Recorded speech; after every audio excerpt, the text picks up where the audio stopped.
suffisamment longue. Je vous invite à la lire. C'est une histoire qui est très belle, c'est une histoire un petit peu de détresse finalement, mais c'est une histoire magnifique et riche dans la parole de Dieu. Amen.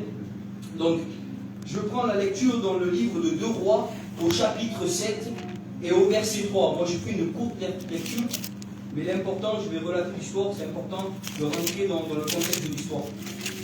Amen. Alors, je lis pour vous. Il y avait à l'entrée de la porte 4 lépreux, qui se diront les uns à l'autre, quoi, resterons-nous ici jusqu'à ce que nous mourions? Si nous songeons à entrer dans la ville, la famine est dans la ville, et nous y mourrons. Et si nous restons ici, nous mourrons également. Allons nous jeter dans le camp des Syriens? S'ils nous laissent vivre, nous vivrons. Et s'ils nous font mourir, nous mourrions. Amen, gloire à Dieu. L'histoire, elle est dramatique. Là, on peut voir un petit peu que ces 4 lépreux qui sont confrontés à une situation chaotique, à une situation qui sont devant une porte, et puis s'ils rentrent dans la ville, qui est la Samarie, eh bien, ils vont mourir parce qu'il y a la famine. S'ils restent dans les lieux là où ils y sont, eh bien, ils meurent aussi, parce que finalement, la famine tape aussi dans cet endroit. Puis finalement, ils sont confrontés à une situation sans choix et sans solution. Donc ça, c'est le verset que je vous ai lu. Mais l'histoire en elle-même, et c'est là où je vais attirer votre attention, c'est un petit peu difficile pour moi parce qu'elle est compliquée l'histoire. Mais je vais faire en sorte que Dieu m'aide à vous attirer dans l'histoire. Amen. La Samarie, qu'est-ce que c'est? C'est une ville. C'est une ville qui était dirigée par le roi Akab à cette époque. Et puis le roi Akab vivait tranquillement avec cette ville, et tout semblait bon et tout semblait bien. Et puis petit à petit, les années sont passées, suite à une affaire, à une autre. À l'époque c'était ainsi, on le voit encore aujourd'hui. Les Syriens rentrent en guerre contre cette ville qui est la Samarie. Ils rentrent en guerre contre cette ville. Et puis la Bible nous dit que les Syriens vont barricader, ils vont encercler la ville, et ils vont laisser cette ville, un petit peu si je peux le dire, dans un désespoir le plus total. Pourquoi je vous dis ça? Parce que c'était une technique à l'époque que les rois procédaient, parce qu'ils barricadaient la ville. Une fois que la ville était encerclée, personne ne pouvait rentrer dans la ville et personne ne pouvait sortir. Et le problème, c'est qu'à un moment ou un autre, la ville, vu qu'ils ne recevaient plus personne et qu'eux-mêmes ne pouvaient sortir de la ville, à un moment donné, ils allaient puiser sur leurs réserves, ils allaient puiser certainement sur leurs récoltes, ce qu'ils avaient, ce qu'ils possédaient, ce qu'ils avaient à portée de main, jusqu'à un temps où la famine frappe, et puis là, il n'y a plus de solution, mis à part la mort. Et c'était une technique très connue, et ça a duré des années, où les rois procédaient de la sorte. Et puis je vous attire là-dedans parce que c'est le thème de mon message finalement. Pourquoi je vous dis ça? Parce que ces gens-là, cette population qui sont dans l'anonymat le plus total, on sait juste que ça se passe et que ça se déroule en Samarie, c'est une ville comme aujourd'hui Nice, mais on ne sait pas plus de la population qui vivait à l'intérieur. Et certainement que la population, il y avait toute classe confondus, toute catégorie, tout rang, tout statut de personnes. Il y avait certainement des gens riches, des gens pauvres, des gens intelligents, des gens moins intelligents, des gens avec des postures, avec des postes importants, des gens beaucoup moins. Finalement, c'est un petit peu une ville comme on peut voir de partout, comme chez nous à Nice. Et puis, je vous attire là-dedans, pourquoi? Parce que finalement, eux, cette population, ils n'avaient rien demandé. C'était une affaire d'État. C'était une affaire entre rois, c'était une affaire entre magistrats de l'époque et entre rois de l'époque. Mais peu importe, le sort était ainsi, c'était que la population allait périr de la même manière que le roi. Et puis je vous dis ça parce que ça a vraiment touché mon cœur cette histoire. Parce que la famine était tellement grande quand ils étaient barricadés et encerclés par l'ennemi qui était les Syriens. La famine était tellement grande que la Bible nous parle, et excusez-moi de l'expression, mais c'est biblique ce que je vous dis, vous pouvez le lire dans le livre de 2 Rois au chapitre 6 jusqu'au chapitre 8, c'est que tellement que la famine était grande, que les mères arrivaient à manger leurs enfants. Alors oui, ce soir, je veux faire peur personne, c'est la parole de Dieu. Mais c'est biblique. L'histoire était ainsi.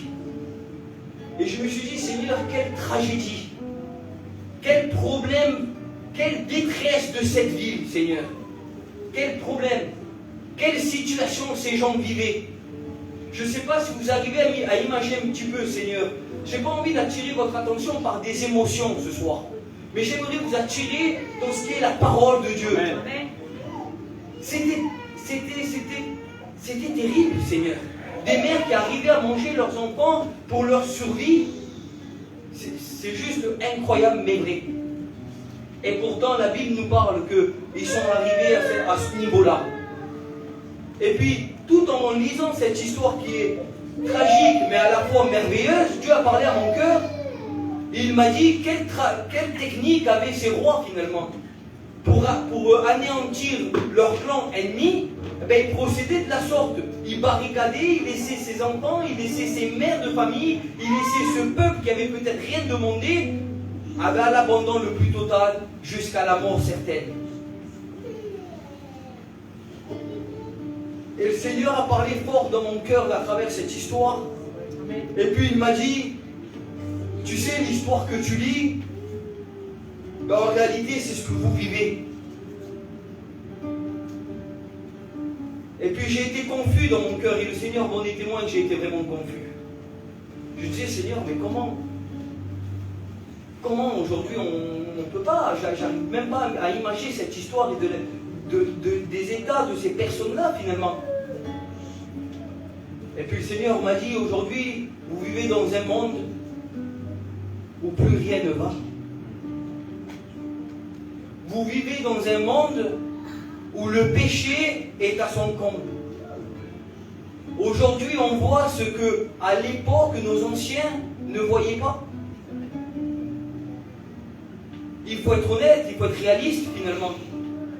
À l'époque, il y avait un certain respect, il y avait une certaine mentalité, que ce soit toute race confondue, il y avait une discipline. Aujourd'hui, il n'y a plus rien. Et puis il semblerait que le Seigneur voulait me faire comprendre qu'on vit en quelque sorte, c'est spirituel, mais en quelque sorte on vit comme la Samarie finalement. Et je vais me faire comprendre parce que j'ai été confus moi-même. Mais quand les mères mangeaient les enfants, Seigneur, moi ça m'a vraiment marqué à travers la Bible. Alors ça c'était physique, c'était réel. Mais le Seigneur parle dans mon cœur, en vérité, je n'entends pas des voix, mais c'était ce que Dieu a mis dans mon cœur. Je me suis dit, mais les pères qui étaient là, pendant que les mères procédaient à cet acte, il y avait certainement des papas. Ils étaient où?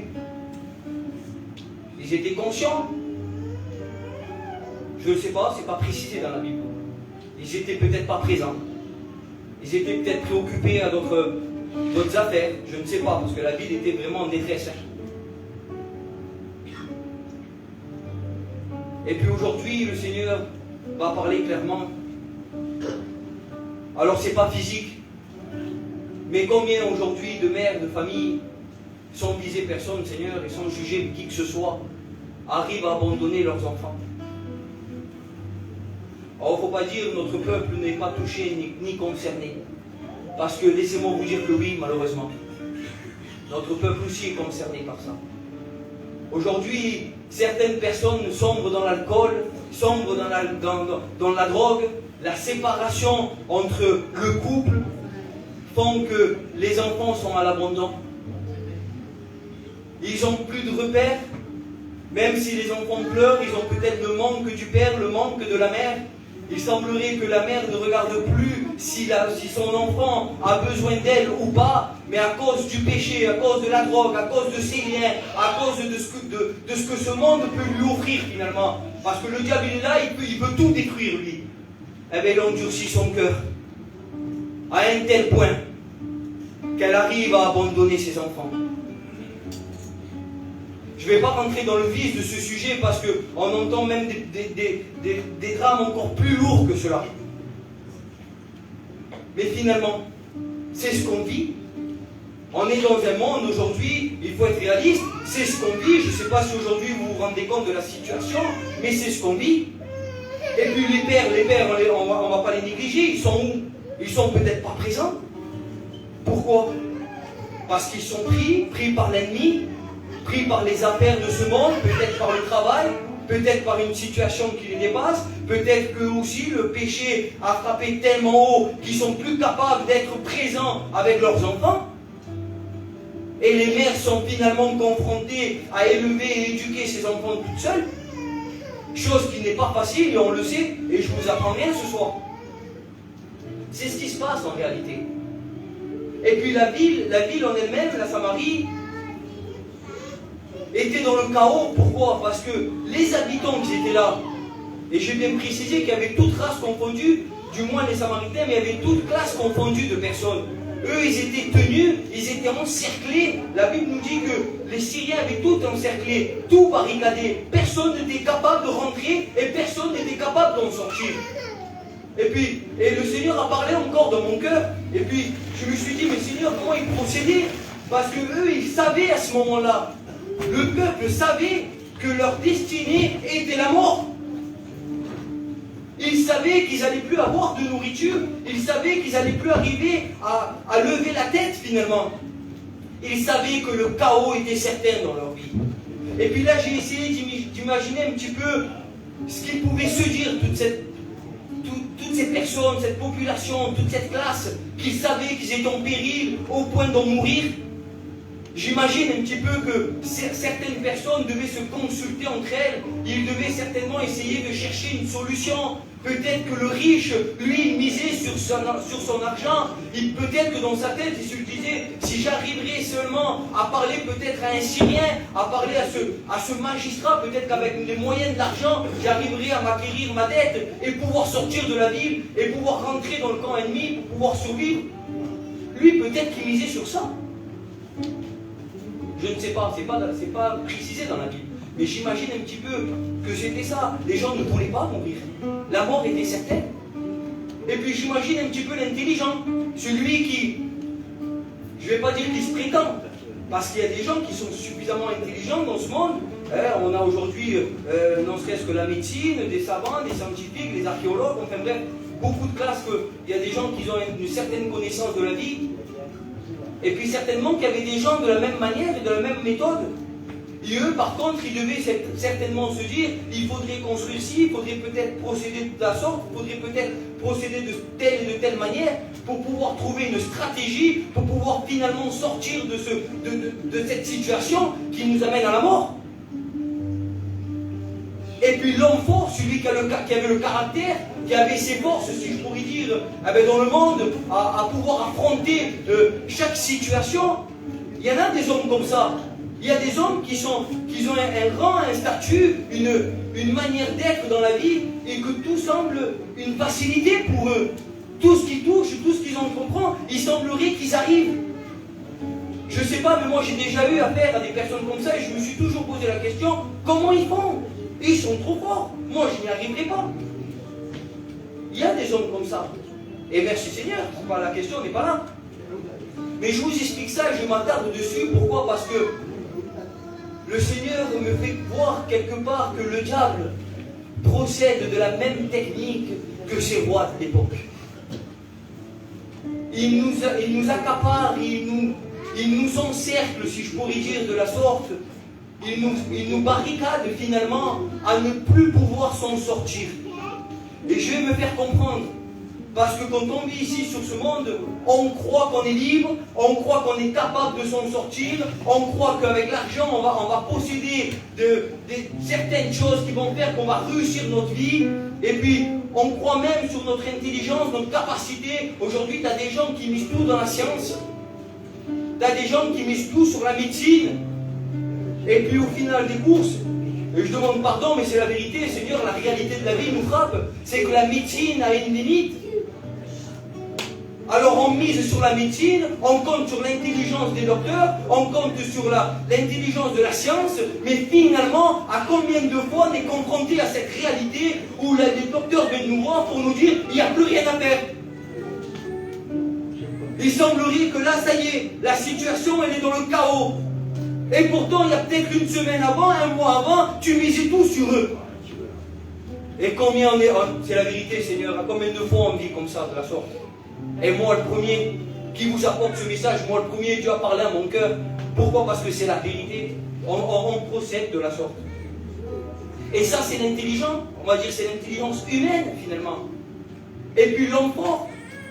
L'homme fort, c'est celui qui est capable de tout, capable de s'en sortir là où l'homme ne peut pas s'en sortir. Il y a des gens dans le monde, et on a certainement entendu plusieurs fois le dire, rien ne me fait peur, rien ne m'arrête.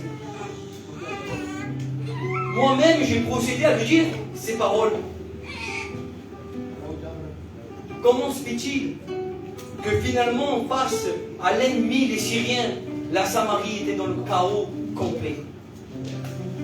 Il n'y avait plus moyen de s'en sortir pour eux. Eh bien, ce soir, laissez-moi vous dire de la part de Dieu qu'il n'y a pas moyen de s'en sortir de ce monde. Aujourd'hui, il n'y a plus rien qui va dans le monde. Aujourd'hui, il y a un texte dans la parole de Dieu, dans le livre de 2 Timothée, au chapitre 3 et au verset 2, qui va dire que l'homme est l'ami de l'argent. Il est égoïste. Excusez-moi les termes, mais c'est la parole de Dieu. Il est fanfaron. Ils sont rebelles, les enfants sont rebelles contre ses parents. Il semblerait, Seigneur, que ces Samaritains, c'est ce qu'ils vivaient pleinement. Chacun pour soi et Dieu pour tous. Ce soir, je ne sais pas qui c'est qui est là. Du moins, ce soir, je ne sais pas comment tu es rentré.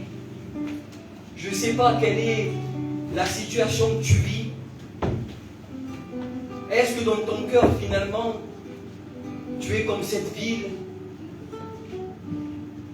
barricadée, encerclée par l'ennemi? Il y a combien d'années que tu comptes sur tes forces? Il y a combien d'années que finalement plus rien ne va? Il y a combien d'années que finalement tu es devenu égoïste? Seigneur, je te demande pardon, Jésus, mais c'est ta parole. Tu es devenu égoïste, ami de l'argent. Il y a combien d'années que tu comptes sur la science de ce monde, sur la médecine?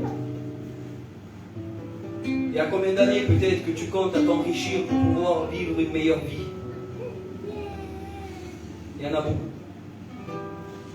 Je veux viser personne ce soir dans l'église. Je connais quasiment tout le monde ici. Ce soir, on n'est pas là pour porter un jugement. Je suis là parce que le Seigneur m'a parlé.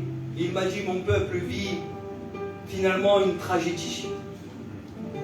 Ils sont seuls, barricadés et encerclés par le monde. Il y a trop d'années que tu comptes sur tes propres forces et tes propres moyens. J'ai envie de vous dire, et franchement je vous le dis de la part de Dieu avec tout l'amour que j'ai, tu n'arriveras pas à t'en sortir. L'ennemi a tout barricadé. Personne ne pourra rentrer dans ton cœur et changer quoi que ce soit. Et personne ne pourra en sortir. Quand les mères mangeaient les enfants, leurs propres enfants, Seigneur, aujourd'hui c'est la réalité des choses. Vous savez, on est confronté dans le péché chaque jour. Aujourd'hui on voit certaines familles, et puis moi-même je l'ai fait, je me mets dans le lot, Seigneur, je te demande pardon, mais c'est la vérité, où on fait grandir nos enfants dans le péché pleinement, sans qu'on s'en rende compte. Si quelqu'un t'a frappé à l'école, ne te laisse pas faire, frappe-le.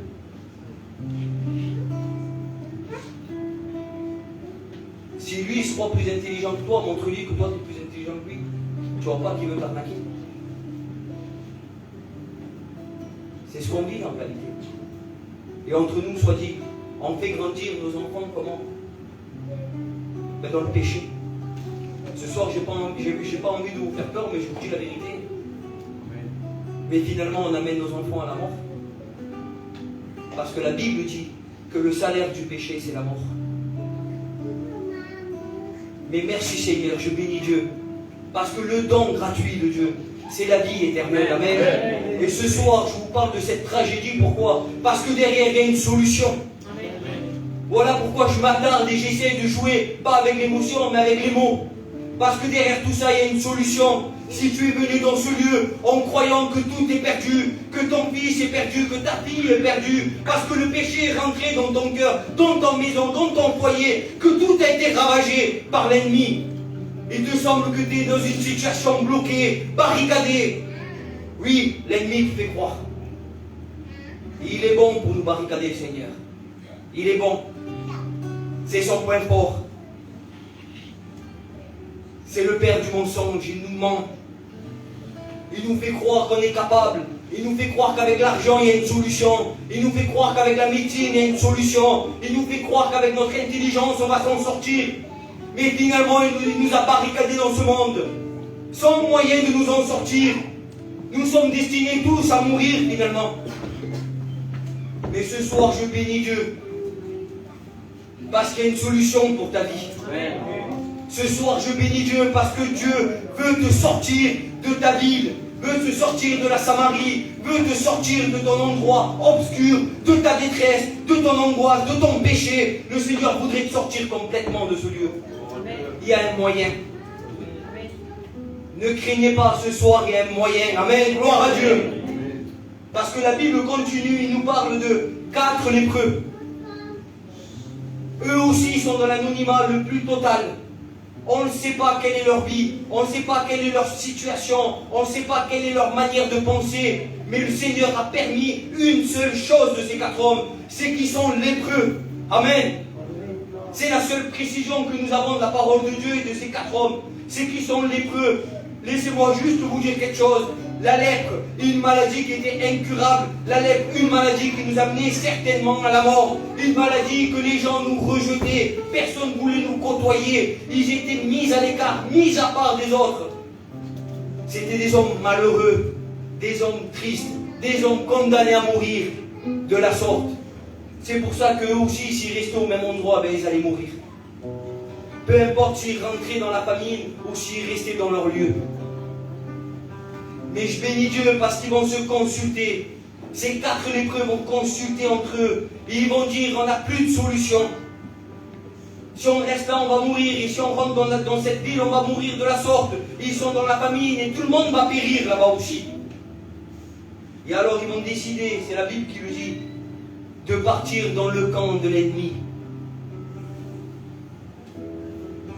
C'est quand même grave. Ils décident dans leur cœur de faire face à l'ennemi. C'est-à-dire que dans leur cœur, il semblerait qu'il y ait une résolution qui se fait. Il semblerait que dans leur cœur et dans leur pensée, ils misent tout là-dessus. Ils vont dire de toute façon, nous sommes morts. Alors on va aller chez les Syriens. Et puis avec un peu de chance, je le dis avec mes termes, c'est pas marqué comme ça dans la Bible, c'est marqué qu'eux ils y vont.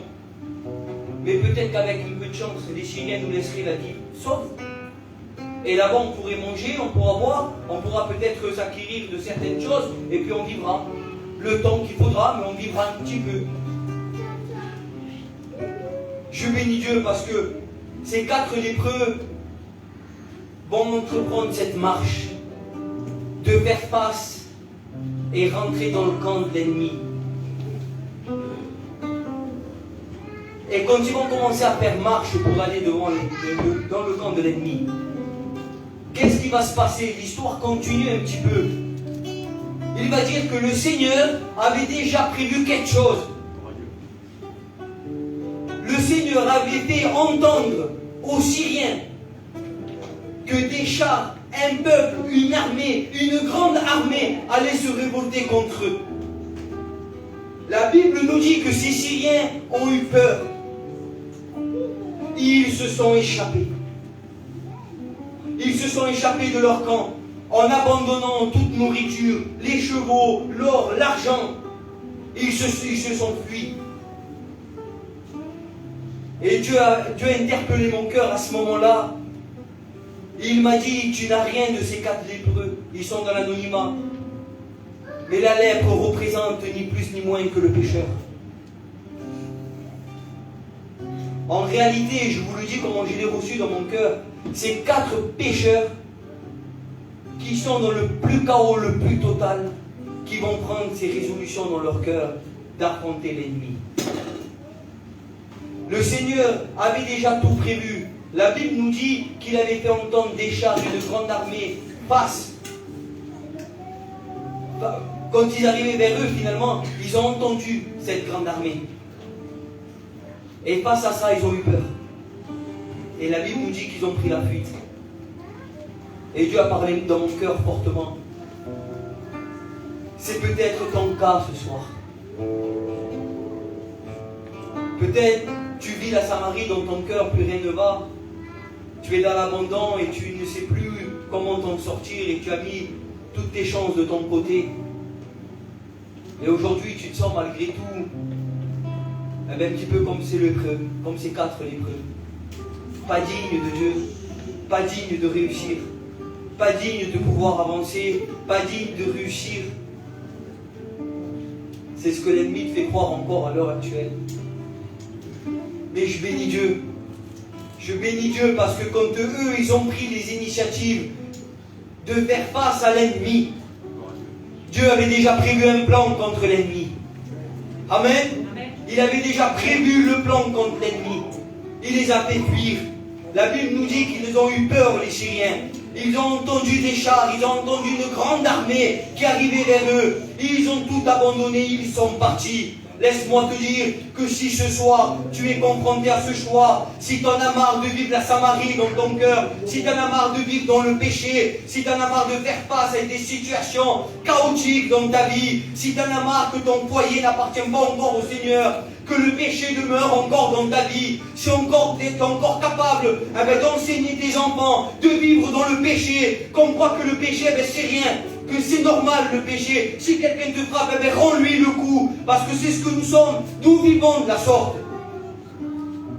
Alors ce soir, tu peux prendre la résolution de faire face à l'ennemi. Amen, gloire à Dieu. Parce que le Seigneur, peu importe l'état, eux ils étaient dans l'anonymat. Moi ce soir, je veux que vous restiez dans l'anonymat. Moi je n'ai pas besoin de savoir qui vit quoi. Non, on n'est pas là pour ça. Mais si ce soir dans ton cœur tu prends des résolutions sérieuses.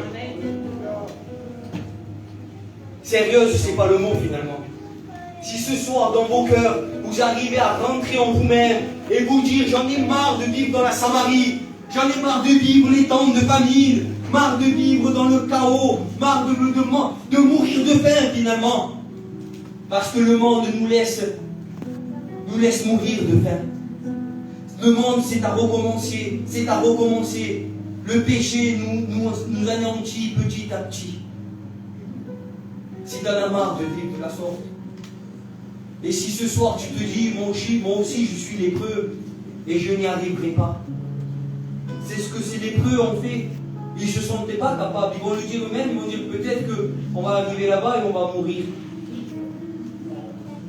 Mais à la grande surprise, quand ils ont fait face à l'ennemi arrivé là-bas, ils ont pu se rassasier. Amen, gloire à Dieu. Parce que la Bible nous dit que quand ils sont rentrés, il n'y avait plus personne dans la ville. Ils ont pu manger à leur faim. Ils ont pu prendre, la Bible nous dit, de l'or, de l'argent. Ils ont pu être rassasiés. La Bible nous dit que les Syriens avaient même abandonné les chevaux, les bêtes. Finalement, ils étaient devenus riches, ces gens-là, ces 4 lépreux. Parce que tout leur appartenait. Laisse-moi te dire que le Seigneur a des grands cadeaux pour ta vie. Amen. Il y en a marre de se laisser, excusez-moi de l'expression, mais c'est ça, de nous laisser berner par l'ennemi, de nous laisser barricader dans ce monde, de nous laisser encercler par le péché, par le vice, par les passions. Il y a une solution pour toi. Amen. Ne te dis pas que toi tu n'es pas à la hauteur, ne te dis pas que toi tu n'arriveras pas, ne te dis pas que toi c'est pas pour toi, tu vis dans le péché. Alors laisse-moi te dire que moi aussi je vivais dans le péché.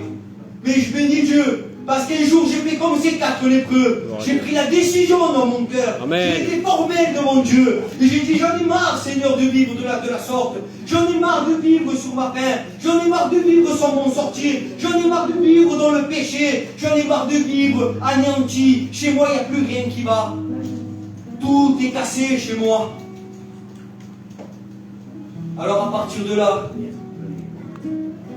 à partir de cette décision, laisse-moi te dire que Christ, le Fils de Dieu vivant,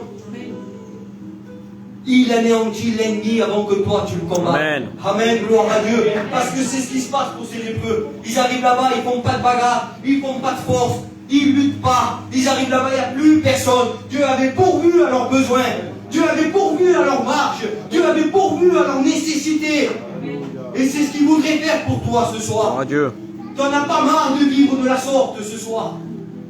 Ce soir, le ciel est encore ouvert. La parole de Dieu est encore adressée dans ton cœur. Il y a une solution pour ta vie. Il y a un moyen de rachat du péché. Amen. Pas par toi parce que tu n'en es pas capable, mais parce que Christ l'a fait pour toi. Christ a été capable. Christ de son ciel de gloire est descendu sur la terre. Il a été crucifié à la croix. Il a souffert pour toi, pour moi ce soir. Amen. Toi qui écoutes la parole de Dieu ce soir. Il savait que tu allais être ici ce soir. Il savait que tu allais entendre la parole de Dieu ce soir. Il voudrait te donner la solution. La solution, c'est que tu te lèves de ta place. La solution, c'est que dans ton cœur, tu résolu de combattre l'ennemi finalement. Alléluia. De pas rester sur place, à te lamenter et à te dire que tout est fini. Parce que l'ennemi, c'est ce qu'il veut te faire croire ce soir. C'est qu'il n'y a plus de solution, peu importe l'âge. Peut-être que l'ennemi joue sur l'âge. Tu es trop jeune pour y arriver. Tu es trop jeune pour avancer. Tu es trop jeune pour réussir ta vie comme ça. Mais peut-être aussi pour les plus anciens. Tu as fait ta vie, tu as roulé ta bosse. Excusez-moi des expressions, mais c'est les mots qu'on emploie chaque jour. Tu n'as plus rien à prouver. Aujourd'hui, tu as une bonne vie. Tu es tranquille, tes enfants sont grands. Laisse-moi te dire que le salaire du péché, c'est la mort. Alléluia. Et un homme sans Dieu, un homme repose, un homme qui n'est pas répandu dans la parole de Dieu, qui n'a pas fait la paix avec le Seigneur, eh bien il va à la mort. C'est vrai. Ce soir, le Seigneur voudrait te sortir de cette situation, sauveur. Amen. Amen.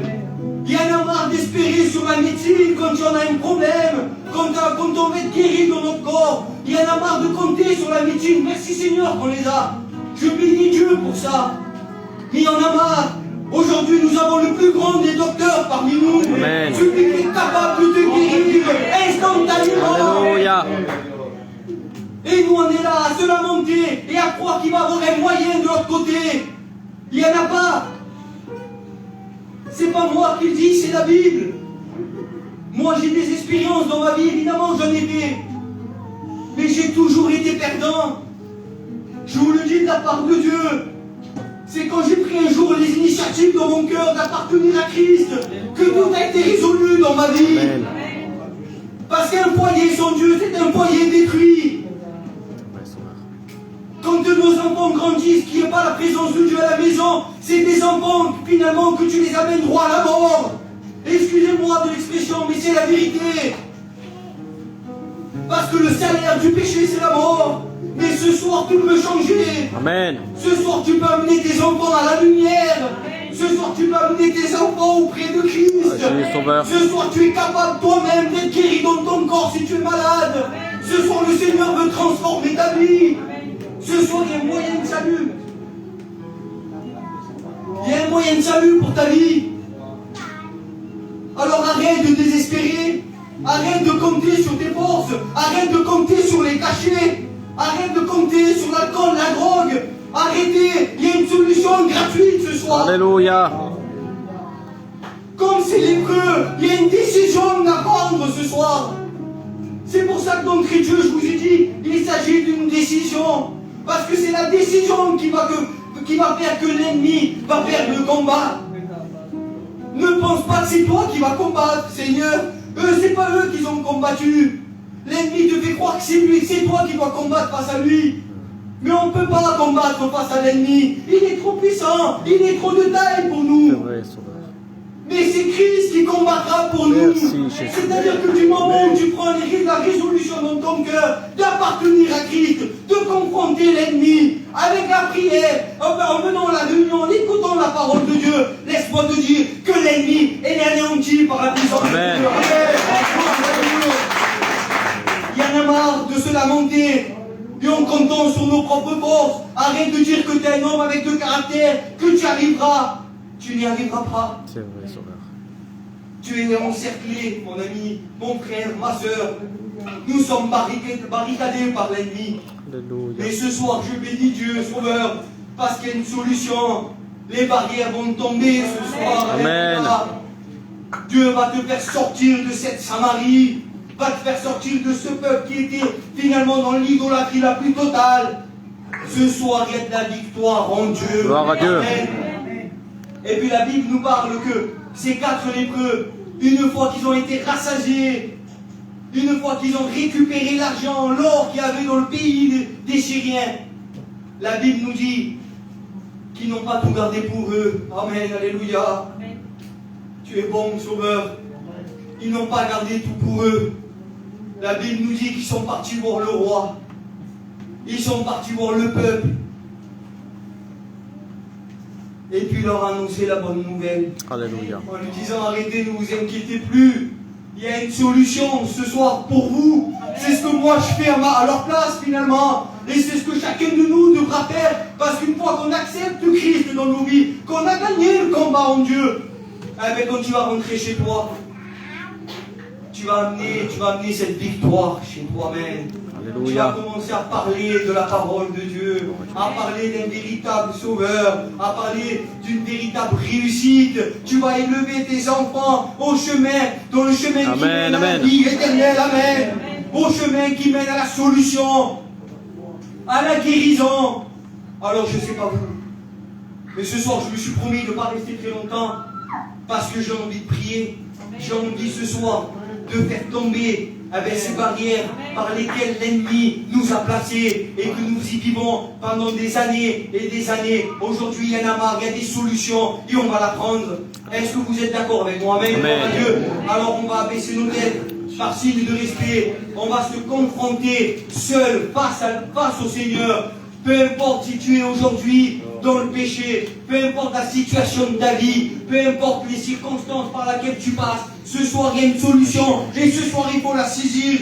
Amen, gloire à Dieu, parce que ce soir il y a des bonnes choses pour toi. La Bible nous dit qu'ils se sont rassasiés en nourriture, mais bien plus, ils ont pris tout ce qu'ils avaient. Ils sont devenus finalement riches. Le Seigneur veut Alléluia. Ils sont riches. Agis, Sauveur, dans les cœurs et dans les vies, mon Sauveur. Riche en vérité dans ton cœur. Ce soir, il y a une solution. Merci, alors on va prier Jésus. ensemble. Et je vais demander à Paul qui prie le Seigneur et à Tony Camille qui laisse le Seigneur. Amen.